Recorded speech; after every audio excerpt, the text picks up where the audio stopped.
Okay, welcome back. I admire everybody's endurance today. And I'd like to welcome everybody to the panel on the state of the Eurasian economy. The organizers of the conference have posed 4 questions for this panel. The questions are, what is the current state of the Russian economy? What are the prospects of change for better or worse in the sanctions regime established by the United States? How do current Western sanctions and Moscow's response affect Russia's engagement in the global economy? And to what extent does Russia remain committed to Eurasian economic integration? And the experts from which we will hear, in the order from which we will hear from them, are Professor Natalya Ivanova. She's the first Deputy Director of the Institute of World Economy and International Relations of the Russian Academy of Sciences. We'll hear next from Professor Daniel DREZNER, Professor of International Politics at the Fletcher School, and finally from Professor Ruslan Grinberg, who is Academic Director of the Institute of Economy of the Russian Academy of Sciences. Natalya. Thank you, Steve. Hello to everybody. I try to speak English, but if you feel some problems, I switch to Russian and we will hear the synchron translation. Just 2 words about the first 2 questions, about the current state of Russian economy.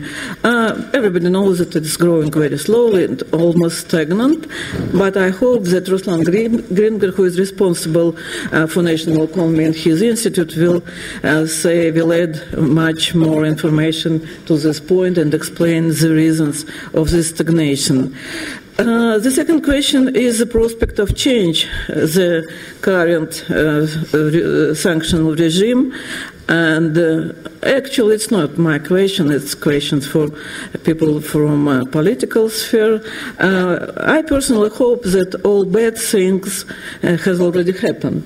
Maybe the situation will be improving, but the chance to deteriorating situation also exists.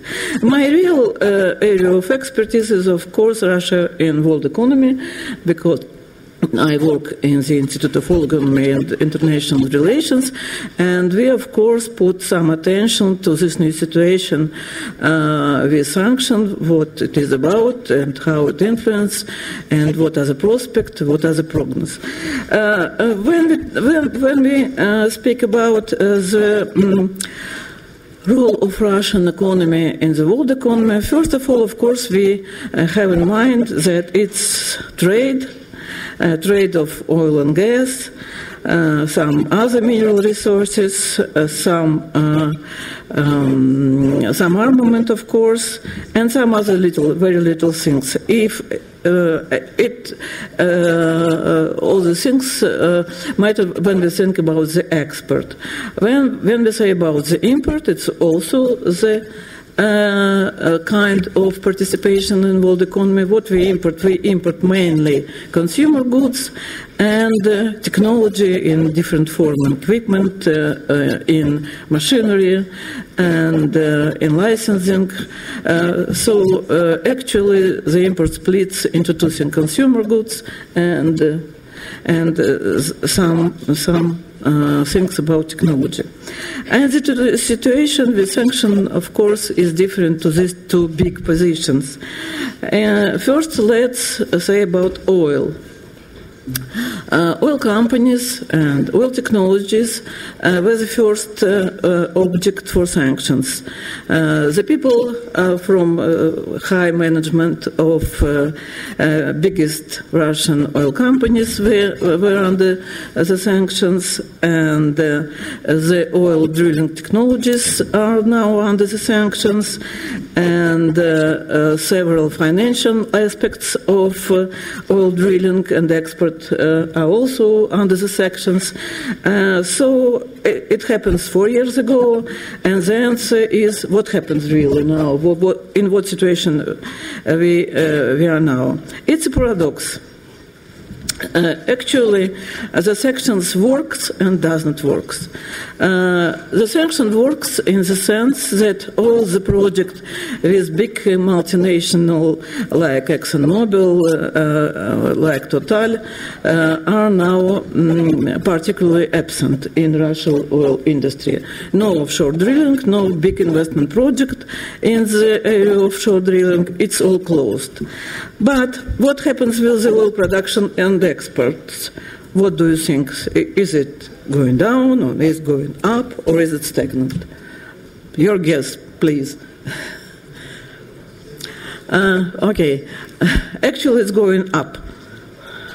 The production and export of Russian oil and gas, of course, are going up. Not very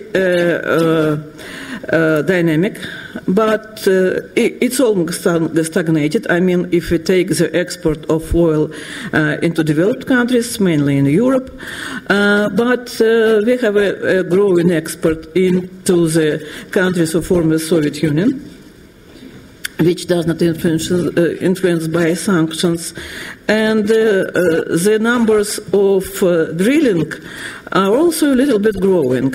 And the experts who analyze the industry, they all are united in the opinion that the production will be growing or a little bit stagnant up to 2020.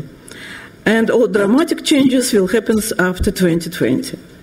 After 2020, the situation will be deteriorating. I mean, the production will going down, and there are a lot of reasons why the production will going down, and it will going down slowly if the sanction will be removed. Well, some sanctions will be removed, and the situation will be very more deteriorated if the sanctions exist. So under the current level of sanctions, the production of oil up to 2030 will be less than the current level, up to 20%. That's the situation, because the sanction touch such special things like long-term project, long-term investment, direct investment, technology, as I said, and of course the big oil and gas companies know how to avoid sanctions, how to use technology from other countries like China, like Republic of Korea, like Japan, but it goes very slowly, and probably after 2 to 3 years, the situation will begin deteriorating very much. The situation in gas is not so bad until now, and actually the export to Europe is growing day by day. The last year was rather cold in Europe, so they consumed Russian gas with great pleasure, I would say, and Gazprom was very happy, and everything was good. Now the problem, and everybody understands that the problem is the very obsolete Ukrainian infrastructure for gas export, and only one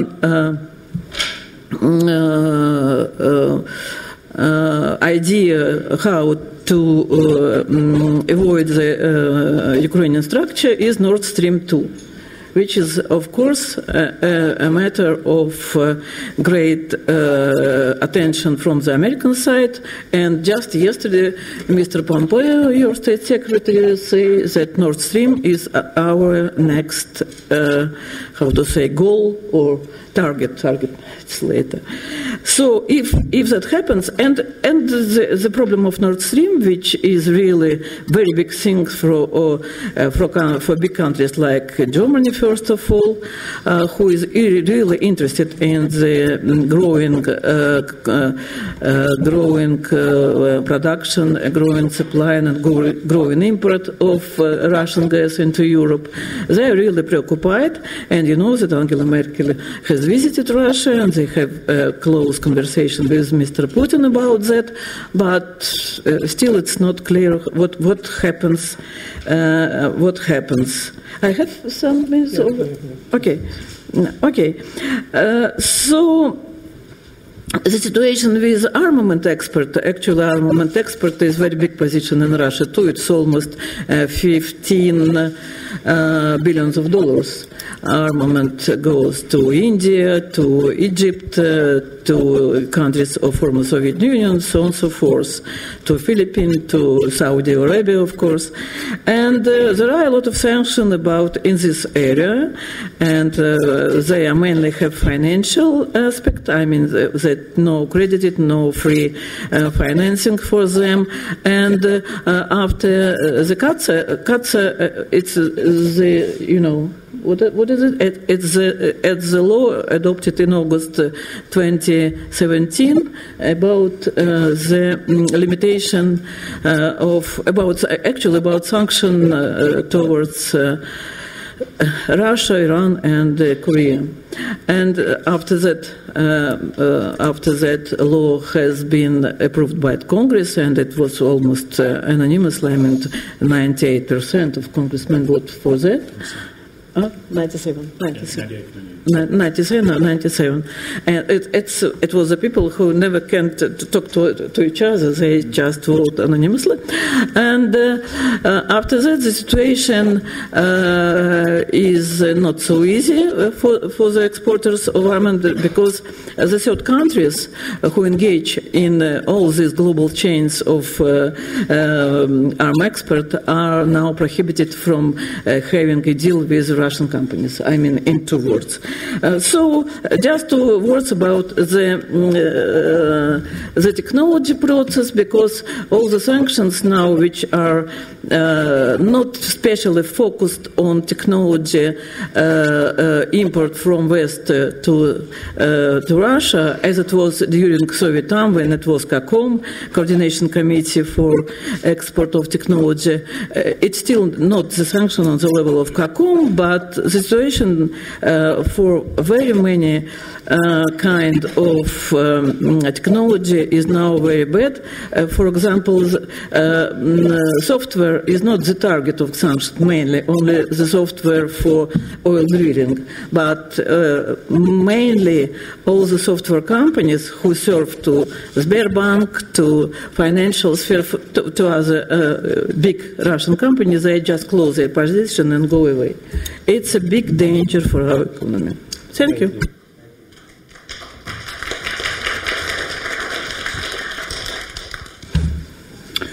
Thank you, Steve, and thank you again to Andrei Baikov and everyone at MGIMO for their hospitality during this weekend, this conference today. So I'm going to talk about, a lot of the conversation today has been about the areas of disagreement between the United States and Russia. And weirdly, I feel like I'm going to be talking about one area where I believe the Trump administration and the Putin administration have a great deal in common, which is they both have a great deal of contempt for the liberal economic order, as we understand it, although their contempt is based in very different ways. The Trump administration has been very outspoken about the belief in trade wars and the belief in using national security logics to block imports of steel or aluminum or tariffs. There's a genuine hostility to multilateral institutions that were originally set up by the United States, including the World Trade Organization. But I think the way in which the Trump administration matters for this is its addiction to financial statecraft. As Natalya IVANOVA said, the United States over the last year or so has increased, I believe, its faith in the ability of sanctions to somehow solve the problems of North Korea, of Iran, and also Russia. At the same time, Russia has a keen desire to change the rules of the global economic game as well. There is strong resentment at the remaining U.S. prerogatives in the system, namely the role of the dollar as the world's reserve currency that persists. Sanctions, to some extent, just take that to the next level. There is genuine anger at the European Union for failing multiple entreaties by President Putin to greater integrate the Russian economy with the West. Indeed, before we talk about a Eurasian strategy, Putin's original desire was for a greater Europe from Lisbon to Vladivostok, and that was in the end rejected. And indeed, I agree with the rector here, Turkhanov, in a paper that I read of his, where he basically said, paradoxically, it was the West that pushed Russia towards the East. And in that sense, I do think he's actually correct about that. And clearly, since the imposition of sanctions in 2014, there's been a keen desire by the Russian government to create structures that preserve Russian autonomy, as well as hostility to structures that would potentially threaten it. And one of the ways in which I think Russia can do this is by promoting Eurasian integration. And in some ways, Eurasian integration represents what social scientists refer to as an easy test of the degree to which Russia can rewrite the rules of the game. Because as much as the U.S. might think of itself as originally the promoter of a liberal economic order, you can argue that U.S. economic interests in Eurasia are at an all-time low. It says something, I think, that, for example, despite the fact that U.S. troops have been in Afghanistan for close to 17 years now, it nonetheless remains the case that China is the largest source of foreign direct investment there. The Trump administration has rejected the Trans-Pacific Partnership. It has very low salience to the United States. On the other hand, it has very high salience to Russia, particularly after 2014 and the Russian pivot to Eurasia, as it were. And there also exist multiple and overlapping institutions that Russia has played an important part in terms of creating, whether we're talking about the BRICS Development Bank or the AIIB or the Eurasian Economic Union. And it's interesting to see where they would go with that. So to talk about the effect of U.S. sanctions and whether we're going to see them persist against Russia, here I completely agree with Professor Ivanova. I'm relatively skeptical. Unfortunately, the sanctions will persist for a great deal of time. There's basically for three reasons. Even though, by the way, the sanctions will not work in terms of altering Russian policies on Ukraine, to be clear about this. They're nonetheless going to persist for three reasons. The first is just a genuine policy enthusiasm in Washington, whether it's misplaced or not. It's misplaced for the role that for what sanctions can do in terms of advancing U.S. foreign policy interests. I really do think that the successful role of sanctions in getting Iran to sign the JCPOA caused an undue amount of optimism within Washington about the possible things that sanctions can do. And you're seeing that in the rhetoric in the last couple of months, and to the extent to which, clearly members of the Trump administration think sanctions can contribute to regime change in Iran, which I largely believe is a fantasy. They think that the maximum pressure campaign is what brought Kim Jong-un to the bargaining table. And elements of the Trump administration clearly want to see if that works with respect to Russia as well. The second reason it's going to persist is that support for sanctions in the United States is bipartisan. As you said, when the Senate voted on this, the vote was 98-2 yes. I don't think you could get a 98-2 vote on whether or not, belief in the U.S. Constitution in the United States. But apparently, belief in sanctions on Russia is a much stronger faith. And the third reason, to be fair, is that even if the sanctions don't succeed in causing Russia to reverse course, the sanctions do serve a policy purpose, which is to enforce the norm of only peaceful territorial change. And whatever you think about what happened in Crimea and eastern Ukraine, it would be safe to say that force played a significant role in the change of national borders there. And that makes the United States and other potential actors somewhat queasy about that, particularly without UN support. And so I think even if the sanctions don't affect Russian behavior, they might affect other countries contemplating similar kinds of territorial moves and would potentially stop them from that. So unfortunately, I think the sanctions are going to persist. With respect to Eurasian economic integration, That will also continue, but the question is whether or not Russia is going to be in control of that. And here's where I start to get skeptical. You can almost trace the history of Eurasian integration beginning with the formation of the BRICS, and there's an interesting pattern, which is to say that Russia plays undeniably a leading role in the creation of the BRICS. In the sort of history of the BRICS, Russia was the country that took the first steps in sustaining this grouping, and this eventually leads to the creation of the BRICS Development Bank and the contingent reserve arrangement. And in some ways, Russia was able to do this because there was a shared aversion among the BRICS countries of aversion to U.S. hegemony, and I think that was the sort of animating purpose that got those countries together.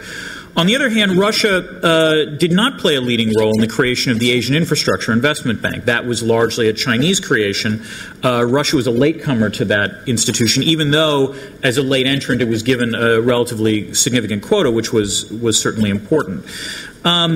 Then there was the Eurasian Economic Union, which Russia does take the lead in creating, but I think it's hard to argue that the Eurasian Economic Union has done all that much. While nominally it's been created along EU lines, if you take a look at any kind of measures of trade or cooperation, the truth is that there hasn't been a great deal of actual coordination. Indeed, after sanctions were imposed on Ukraine, Russia actually had to impose counter-sanctions on members of the Eurasian Economic Union because of concerns about third-party imports. And despite a lot of talk about the Eurasian Economic Union being a viable entity, there wasn't that much expansion. And indeed, the fundamental fact, the sort of brute fact about Eurasian economic integration is that Russia is not the primary economic driver of this, it's China. And indeed, the primary engine through which this is happening is not the BRICS, it's not the Eurasian Economic Union, it's not the AAIB, it is the Belt and Road Initiative. And BRI, is much more massive in terms of the amount of money that we're talking about. If you talk about the BRICS Development Bank, for example, that was originally authorized to be about $50 billion to loan out. On the other hand, the estimates of what BRI is going to do in terms of loans range anywhere from $350 billion to $4 trillion. So it is several orders of magnitude larger than any of these other institutions. And what is clear is that Central Asian members of the Eurasian Economic Union trade more with China than they do with Russia. And furthermore, you can argue that China's approach to multilateralism is in the end much more flexible than Russia.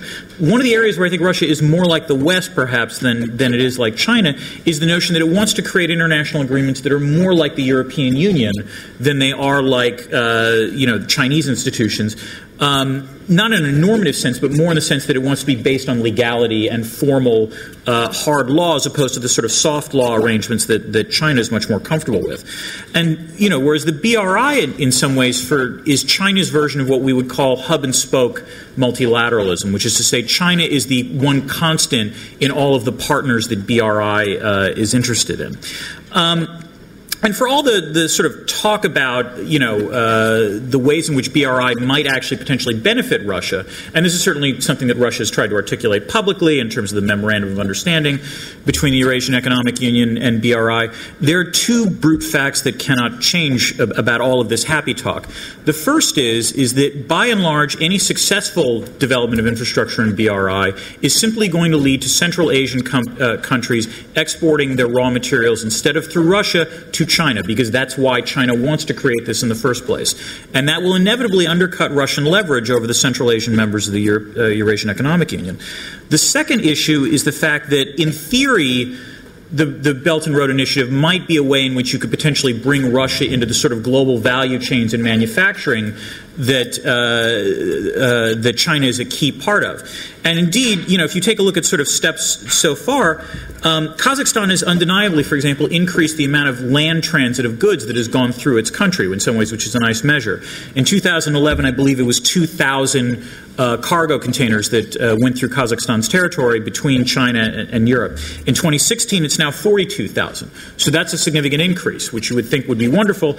But in perspective, you could take all of the land transport of goods that have gone through Kazakhstan on those containers and put them on 4 Maersk container ships that would then go through the Suez Canal. So this is frankly not that large. There remains no significant, sort of land transit route between China and Eastern Europe. And the fact is that it will take decades at best for Russia to even be conceivably thought of as being part of that global value chain. Okay. So to sum up, thank you. I apologize for going on this.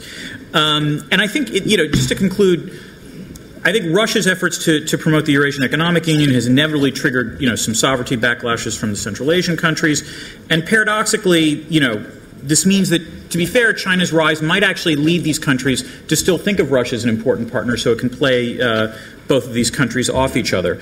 But that said, I think both the U.S. faith in financial statecraft and the Russian faith in Eurasian integration are wildly exaggerated. Thank you.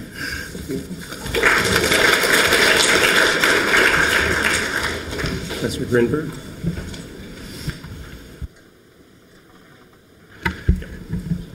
Thank you, Mr. Chairman. Let me start with some remarks concerning the sanctions against Russia and your remarks, Mr. DREZNER, about the problems of Eurasian integration. And then I will speak about the state of the Russian economy, about the problems and prospects of the Russian economy. I would agree with remarks of Natalya Ivanova that the sanctions are getting more and more stronger and tangible, but they don't change the policy, the politics of Putin leadership. Vice versa, the sanctions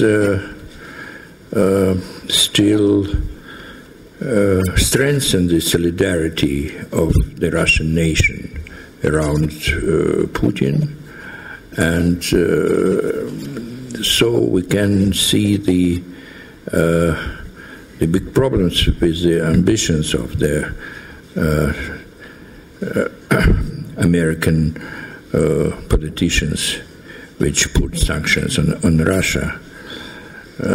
And nobody knows what will happen to the sanctions in the near months. I think that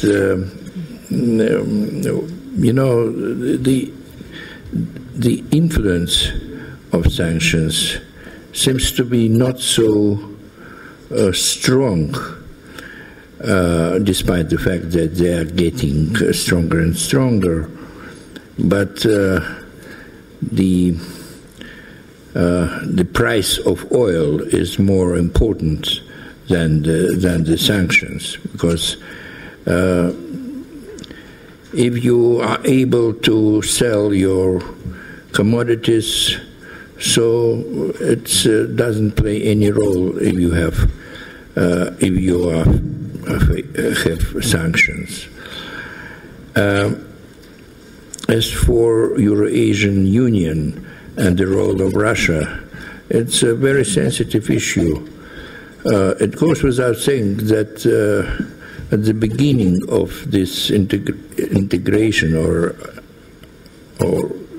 ambitions or intentions of Russia, it was Russian reformers used to hope that the former Soviet republics will be failed states and they will obey the Russian leadership. But it was a big mistake. And because of political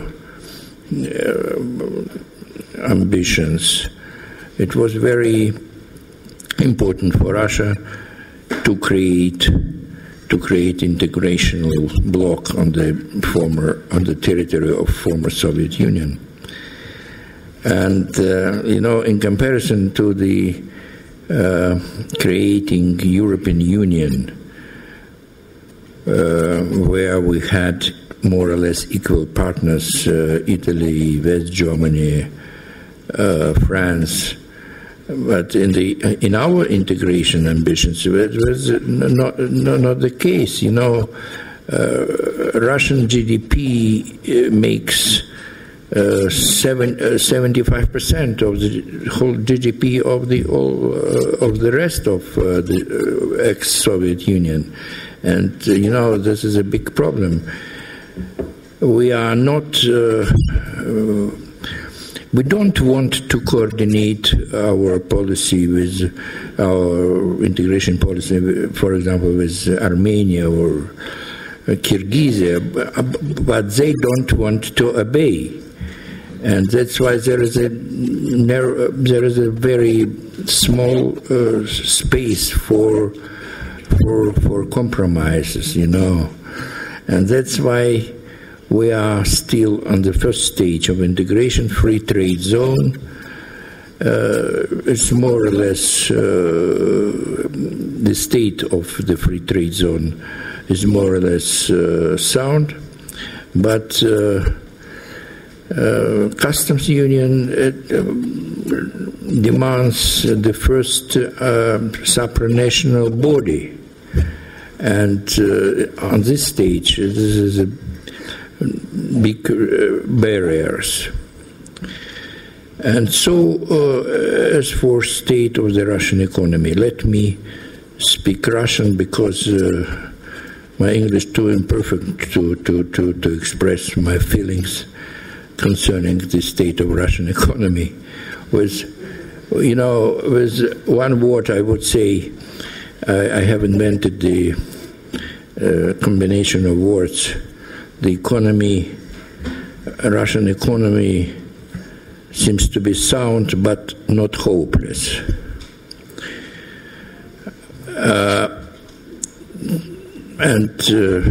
It's important for me that there are here in this hall a lot of Russian students, and let me say some words about Russian economy in Russian.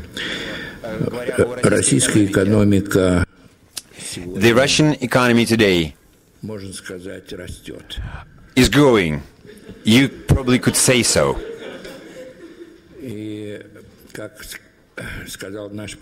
And in the words of President Putin, when he instructed his ministers so that they would manage to increase the growth rate of Russia's economy by 3, 4 to 5% over the next 6 years.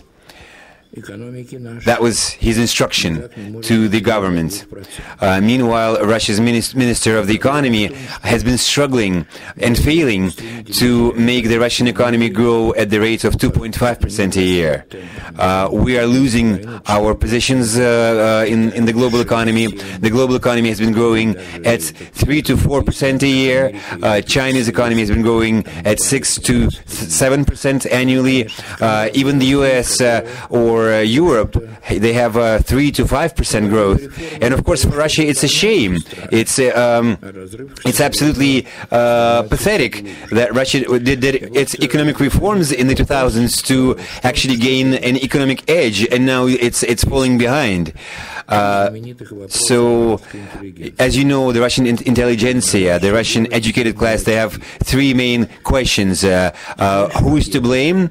What is there to do? And where the hell are my glasses? And so the question is, what's to do now? What's to do now? Now, the economic crisis that we are now in Russia, as one said, is a homemade crisis. It's a man-made crisis. I mean, the crisis of 2013. That's the economic crisis when it hit Russia. And it's actually Russia's first homemade crisis since the advent of independence. Now, there are two conflicting thoughts here. I don't know which of them will eventually win out. But if you ask me, I'll say that Alexei Kudrin's school will win out eventually. The former Minister of Finance, and today he has a very good position in the government, in its economic bloc, economic section. He's a prime minister for the economy. Not prime minister. He will be head of the accounting chamber. So Alexei Kudrin suggests a kind of policy I would dub improvement, like a perfectionist improvement. I would call the Kudrin School the school of perfectionists. What is their teaching? They say you need to improve the business climate, the investment climate, because private businesses in Russia are experiencing very serious problems due to the fact that they have to hide their successes. They have to come across less successful than they are in Russia, to avoid being, shaken down. Both Putin and Medvedev would like to do something about that, but it doesn't look like they're being successful about it. Private businesses in Russia, what's very characteristic for them is that they have no confidence about tomorrow, and they're particularly uncertain about their future when their business is good. When their business is good, that's a reason to worry, because somebody may come to shake you down. That is a mental problem, regardless of the judiciary or law enforcement, which is another thing where Russia has quite a bit to be desired. It is, let's say, a cultural and mental specific feature of this country, which you can't change overnight, but you have to grow now to be able to catch up with the world's best, or at least come close to the global standards. Anywhere close. Clearly, there is hope for private businesses in Russia, and actually that's what Mr. Kudrin has been talking about, that you need to provide them tax breaks, for private businesses. That is correct, but you can't do that overnight, like I said. But you need to carry out President Putin's instruction about those 5% growth in 6 years. You have to actually do it now. So there's a second school. Those whom I would rather dub evolutionists. They agree that Russia's bureaucracy is far from perfect. Russia's governance is far from perfect and optimal. But we won't be able to grow at the rate of 3, 4, or 5% a year if the government continues to be the one initiating and financing infrastructure projects. To conclude, I would say that Russia is a great country, and it has three potential elements, three potential assets for growth.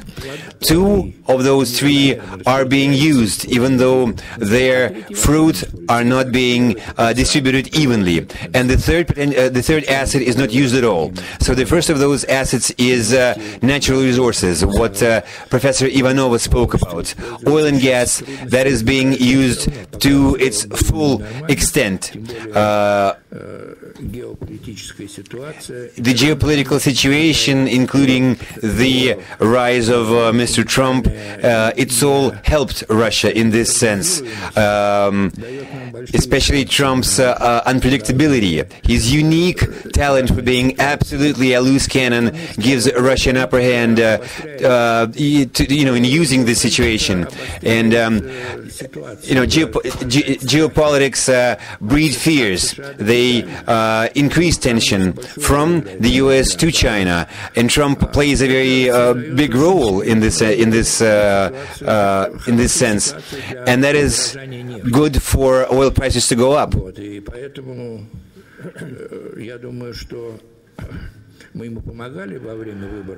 So allegedly, Russia supported or assisted Trump during the presidential election in the U.S., and now he's helping us by keeping oil prices high by being himself. But, like I said, the fruits, the results of those assets are not being distributed evenly, because if oil revenue were distributed evenly in Russia, we would not be having 20 million people living below poverty line in this country. The second asset that Russia also is using is this tradition that we have inherited from the Soviet Union, and that is affection for education. We have a lot of young people who are very enthusiastic for getting education. We have some 20 or 30 universities in this country which produce high quality graduates who are competitive, even though I didn't graduate in MGIMO. But also, same as in oil and gas, the fruit of those assets are not being used to best advantage, because the smartest graduates, they leave Russia for the West. So that's a brain drain. And the third asset that we're not using is our territory. Russia is an enormous country in territory with a population which is pretty modest. We have bad roads, so there is little mobility. There is a lot of uninhabited territory, and there is very little mobility. People very seldom move from city to city looking for work or opportunity. So I would suggest to Mr. Putin and his government that we need to do mega projects like that second school of thought, that the government has to lead the way and undertake large-scale projects to somehow boost the economy, kickstart it. Like a good friend of mine said. There's a story I want to tell you. When Ronald Reagan, it's very brief. When Ronald Reagan was president, he had a vice president. I actually watched his press conference myself. What do you think about perestroika in Russia? Is it reversible or irreversible? И он спокойно ответил, And he said calmly, but everything can change. And on that note, we have 25 minutes. I will open the... Well, you know what? Before I open the floor, let me give each... If Dan or Natalya want to take up to 1 minute to respond to anything. Dan, I saw you writing furiously. If you I was just taking notes. They were good. They were good points. All right. Well, in that case, let me just open the floor then to questions. We have 25 minutes.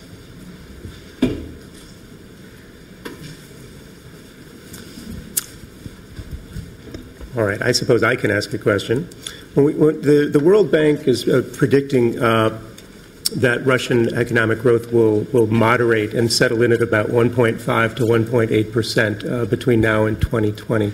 That's far short of the objectives that you were suggesting the government has. And the bank report also suggests that productivity has been declining in Russia over an extended period of time. I'm not sure exactly for how long, but it would seem to me that that's a very strong headwind against increased economic growth. And when you add to that the clear vulnerability of the Russian economy to volatility in energy prices, I wonder what suggestions you would have to try to address both of those concerns. Anybody on the panel? It's a question to Ruslan, I believe. Okay. Of course, we know about this problem, and of course, Ruslan have just talking about this gap between this fork between the world economic growth rates and Russian economic growth rates.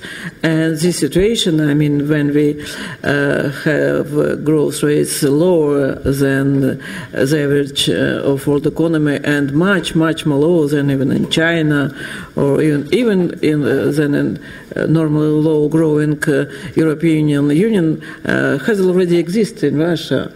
And what happens? We have now I mean, what are the consequences after this 5-year actually of growing, of failing rates of economic growth, of failing productivity, because failing of real incomes of populations. And the estimation are now up to date after this 5 years of steadily deteriorating the incomes of peoples, something like 15% during these 5 years. It's much, but the people, as we understand in their political behavior, are not very preoccupied with this, because actually, the current level of living in Russia is still much more higher than in the 90s and then in the beginning of 20. Maybe it's really less than in the middle of the 2000 years, but it's still not bad. I mean, we have plenty of food, plenty of other consumer goods, and everything is not so bad. So this situation of stagnation may exist for several years ahead. I mean, without very strong political consequences.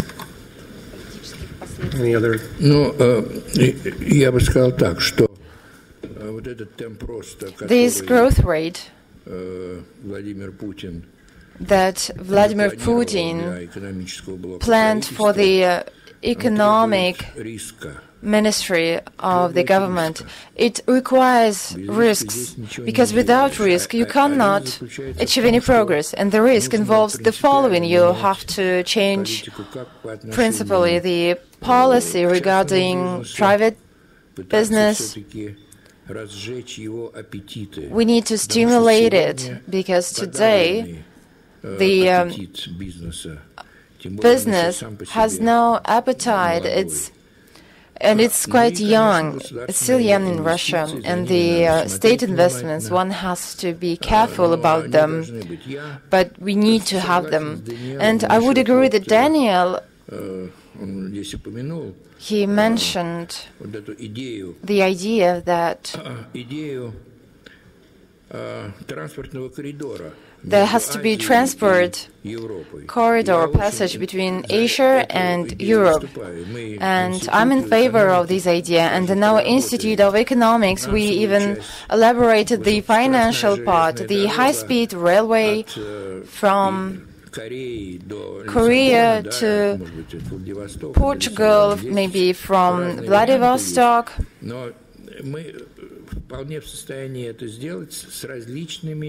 Yes, we can do that, but only with the help of the positive external effects, and this could be a great contribution into the economic growth. Without this, we would remain at the level of 1.5%, and we need this connectivity. Our territory is fragmented, separated, to the extent that the flight from Novosibirsk to Tomsk is possible only through Moscow, mainly. This is the country in which everything is done through the capital, but we need to exploit the whole country. We need this industrial landscape. So that is why we have to take chances, but I'm afraid that there'll be no risks on behalf of the government, because no one wants to take chances, no one wants to have these risks.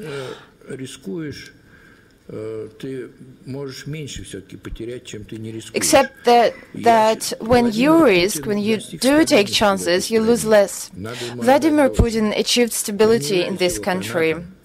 We have to admit to this. I'm not his fan, but we have to admit that thanks to him we have this stability, and you students have been born when he was the president, and you still live and he's still the president, and we don't know what the developments are going to be, but this we owe him this stability. And in a healthy society we always search for a balance between stability and development.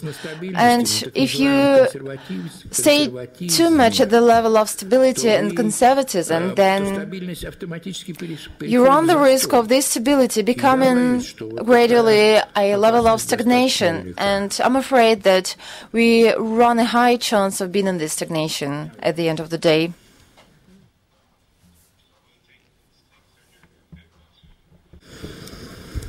Thank you very much for this great implication in this question. And may I ask you, in order to improve our stability, improve our economic growth, of course we have to improve our connectivity between different parts of our country, and where could we find not a financing, it's not only the financial problem, but a technological problem. Where can we find necessary technologies where necessary for example, high-speed railroad? We don't have such technologies, and China won't give us this technology. Hence, we have to improve our relations, for example, with the European Union, with Germany, who actually possess this technology. And do you know, are we able to improve our relations in order to get this technology? Thank you.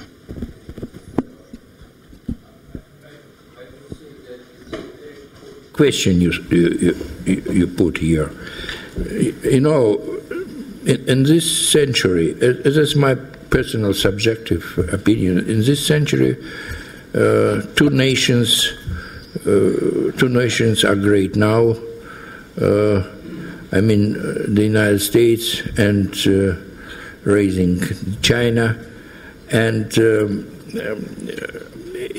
if you want to be equal partner to China and Russia, you have to be with Europe. There is no alternative, and not pure economically, but demographically, it's a declining phenomena. Demographically, I mean Europe and Russia, in comparison to China and the United States, and that's why the Europe is ready to cooperate with Russia, to restore mutual trust with Russia. And Trump is helping here. The quarrel between European Union and Russia and the United States is growing, but we have to solve the problem in Donbass. Without the solving of this problem, it's absolutely impossible. But they eager to be with us, and economically, and they want to participate in the financing of this corridor, and they really want to be with us because, and we are afraid, not afraid, but it's not good for us that the China Silk Road is being built, but we are on the stage of rhetoric still, and that's why it's very important to have two, so to say, two high-speed railways on the south with China's and Russia and Siberia, Transsib 2. We don't want to be junior partner of the United States, and we don't want to be junior partner of China. And that's why we are dumped to the cooperation with the European Union. But Ukrainian crisis should be solved at any price. Otherwise, we have no perspective, no prospects here. Because the Crimea is over, we will hope. We can hope that the Crimea will be somehow forgotten. But Donbass, it's unavoidable.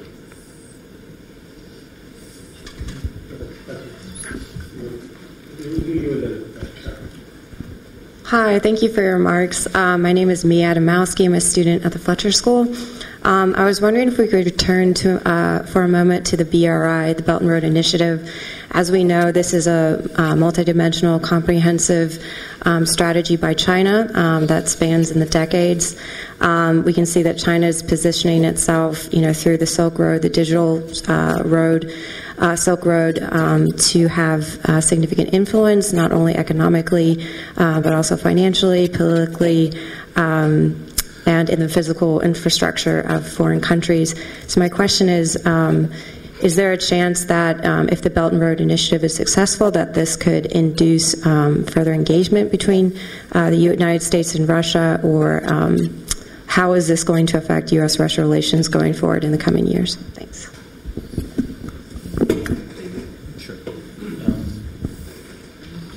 So I assume you mean, if BRI goes forward, to suddenly cause a recalculation of Russian and American interests to the extent to which they realize they have more in common, and they're both potentially fearful of China.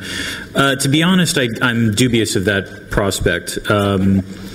For a couple of reasons. The primary one being that there are significant short-term gains that Russia could get from a BRI that would make it easier for Russia to export resources to China.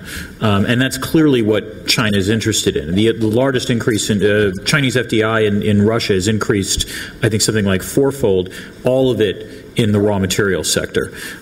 So that's what they want. And I think the truth is that in terms of Russian perceptions, this is still part of the sort of their own version of the pivot strategy to the east. I think it would take China actually converting BRI into a situation where they wind up, let's say, taking advantage of let's say, Kyrgyzstan's indebtedness to seize aspects of, to seize Kyrgyz assets. That's when you might see Russia really decide suddenly that they need to reconsider. But I think in some ways it's going to be the kind of thing where you're in a tub of water, and the water is being turned up slowly in terms of temperature, and you only realize you're boiling when it's too late.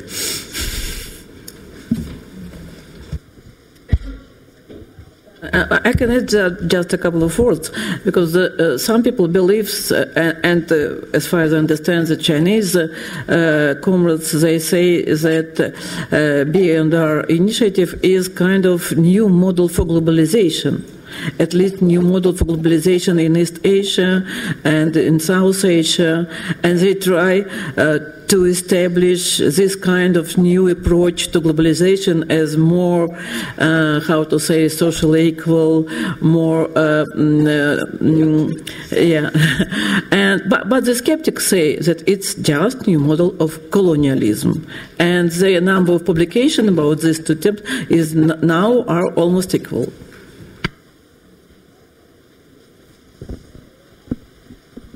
I actually was Igor Iston, MGIMO University. Actually, was kind of the previous question was very close to what I wanted to ask, but maybe a bit developed. So we have a conference on Russia-U.S. relations. Of course, obviously, everyone is mostly interested in China, and Daniel DREZNER said already that OBOR is like a new model of Eurasian integration, is driving the Eurasian integration.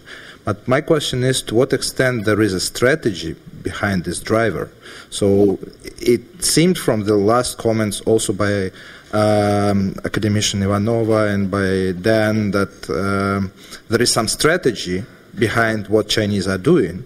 A couple of years ago when I was in China, actually the Chinese were asking me what I think OBOR is about and what does it mean. So do they actually have a strategy or they're just having a lot of money and they don't know where to put them? One of the fascinating things about being here this week is realizing the extent to which your counterparts in another country overestimate, your country's sort of sense of coherence in terms of a grand strategy. That in my experience, in meetings that I've had, I think Americans wildly exaggerate the sort of degree to which Putin is somehow a grandmaster, pulling puppet strings of all these actors. But on the other hand, the Russians that I've talked to, in terms of their perceptions of what the United States is doing, I wish the United States was as coherent and as rational as they claim we are. And I think Professor Istomin is correct to raise the possibility that China does not necessarily have as much of a coherent strategy on Belt and Road as we might think. Indeed, even as I said, I think China's got two thoughts in terms of what they're doing, though, to be fair. The first is that really what this is, one of the primary drivers is simply that China has excess capacity in terms of railways, in terms of steel, in terms of cement, in terms of all of the sort of sectors that would be useful for larger infrastructure development. And they're frankly running out of opportunities within China to do this. So one of the advantages of BRI is that it's a way to export the capacity that otherwise has to be rationalized that would lead to significant social dislocations within China. So I think you can't underestimate the sort of degree to which this is partly about China making sure that it can fuel its own growth. But that said, in terms of the strategy, it might be that what China is doing is letting, to paraphrase Mao, it's letting 1,000 projects bloom, which is to say that it's pursuing integration in Eurasia through a number of different processes. BRI is one, AIIB is another, the BRICS Development Bank is a third, and sometimes these are going to be complementary, but mostly I think they're actually, competitive. And I think the reaction by, let's say, India, for example, to BRI, I think BRI genuinely took them by surprise. I think they thought, for example, that most of what China was thinking it was going to do was going to take place through the BRICS Development Bank and potentially AIIB. So I think, let's put it this way, I would say China has an emergent strategy about what it's doing, and it hasn't locked itself into anything. But I think what it wants to do, and in some ways what China now has in Eurasia is what the United States has with global governance, which is to say that China now has a bunch of different institutions that it can choose and forum shop among to try to advance the interests that it wants to advance in a way in which that it can do so without being accused of acting illegally or in a haphazard manner. Similarly, the United States engages in forum shopping a fair amount. And so there's not necessarily a coherent strategy now, but there's the potential for one.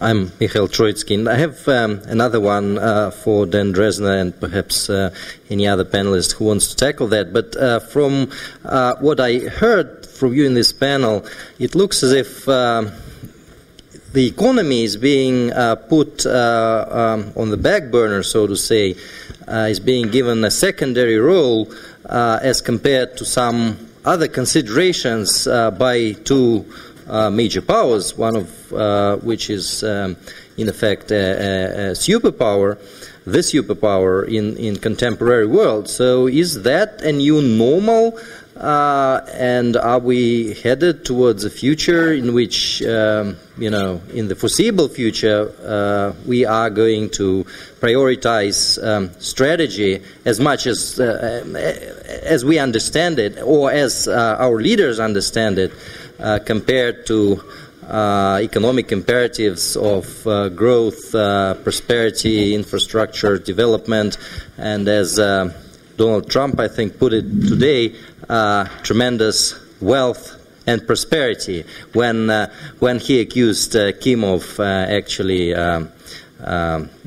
behaving inappropriately, leading to the cancellation of the summit. So is that going to be a new normal? Are we going to put strategy ahead of economy in the US and Russia and globally, if you can generalize? Thank you. Yes. Я бы хотел сказать, что well, I think that that's the case, and it's a shame for the humanity that geopolitics has returned, and in its ugliest form, the zero-sum game is back again. When you win, and this means that the others lose. And thanks God we do not have any military action so far, but we have the militarization of the mindset. We lose confidence, and all these things are despicable. And right, economy doesn't play an important role here anymore. And what's clear now is that if we do not restore mutual confidence, if we do not work on at least a minimum consensus on the rule of game, the rules of this game, of the world politics, then we run a risk of facing unpredictable events. And I think that our leaders do not strive for this. Well, maybe I'm exaggerating it, but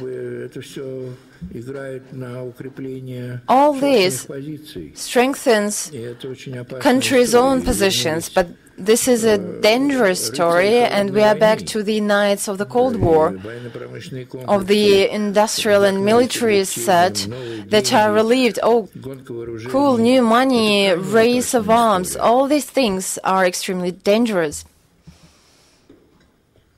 I don't necessarily disagree with anything academician Grinberg said. The one thing I would add, and this is both a positive and negative aspect, is that the other way, if I was going to analogize the current state of these countries' attitudes to a moment in the past, I would probably analogize it to right before World War I. And the reason I do that is because that was also a period where you actually saw states beginning to raise tariffs and immigration barriers because they were very worried about the effect that globalization was having on their economies. And so you actually saw the emergence of trade wars then and other kinds of increases in tariffs. But the fascinating thing was that didn't stop global economic integration at the time. Indeed, trade levels continued to increase despite the placement of tariffs, and the reason was that while the policy might have shifted in a more protectionist direction, technology was completely swamping that effect, and the dramatically lowered cost of exchanging goods across borders because of the spread of railways and what have you meant that even with higher tariffs, it was still profitable to engage in globalization. And you can argue that we're seeing that now in terms of the trade and services across, the internet, as opposed to whatever it is that governments want to do with respect to manufacturing production or raw materials production. Now, hopefully it doesn't end the same way that I just, I hope that analogy doesn't wind up leading to a similar conclusion. But I think as much as the country's governments might be pursuing economically wrong-headed strategies, the economies are going to remain integrated. Last question.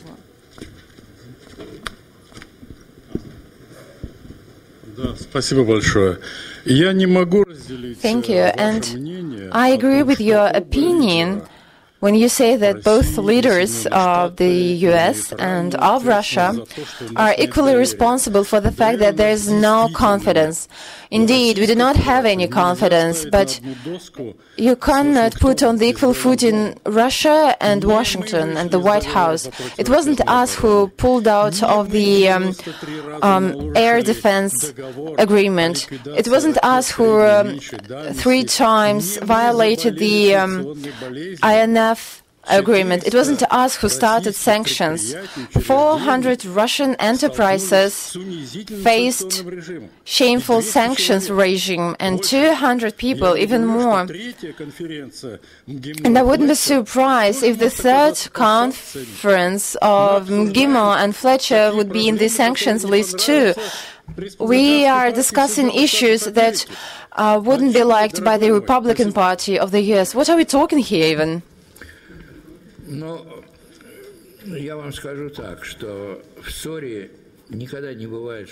In a dispute, well, both sides are usually guilty for the dispute. Okay, we can calculate who and to which extent is to be accused for this isolation and whose share is bigger, but we cannot claim that it's only the US that is to be accused for these disputes. Of course, the US has substituted the end of the Cold War by its victory. But it had the ideological victory, but the Cold War stopped by perestroika. But the US thinks that it has won the Cold War, and that's not the case. But what did Russia do? We have the elder brother syndrome. We still do not understand really well that Ukraine and other countries are in fact independent. We think that, well, how do we regard Ukrainians? Well, you're good guys, but you are like us. Well, just, well, be obedient and then everything is going to be fine. Well, I even had an article in one of the famous papers that the triumphalist attitude of the West and our elder brother syndrome in the CIS countries, they faced, and this led to these developments. But as for the US side, well, would we wait for the capitulation? How else would you change the situation? If you are right about everything and they're wrong about everything, then you have to go for compromise.